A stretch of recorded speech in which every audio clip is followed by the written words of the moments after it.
اونچے اونچے پہاڑوں کے قریب ایک گھنا جنگل تھا۔ اس جنگل کے بیچ میں ایک تالاب تھا جہاں سارے جانور پانی پینے کے لیے آیا کرتے تھے۔ ایک دن ہرن کو پیاس لگی اور وہ پانی پینے گئی لیکن واپس نہ آئی۔ اسی طرح آہستہ آہستہ جنگل کے سارے جانور غائب ہوتے گئے۔ تو جنگل کے راجا شیر نے ایک میٹنگ بلوائی۔ اس میں سارے جانور اکٹھا ہوئے۔ شیر نے پوچھا، تو کیا ماجرا ہے؟ جنگل کے جانور کیوں غائب ہو رہے ہیں؟ تو اس میں موجود بیٹھے کچھوے نے جواب دیا کہ اس تالاب میں ایک خطرناک مگرمچھ رہتا ہے جو رات کے اندھیرے میں جو بھی وہاں جاتا ہے پانی پینے کے لیے وہ اسے کھا جاتا ہے۔ تو شیر نے کہا کہ جو بھی جانور اس کو ختم کرے گا میں اسے انعام دوں گا۔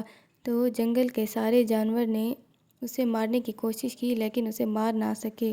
ایک دن خرگوش کو بہت پیاس لگی تو اس نے تالاب میں جانے کی ایک ترکیب سوچی۔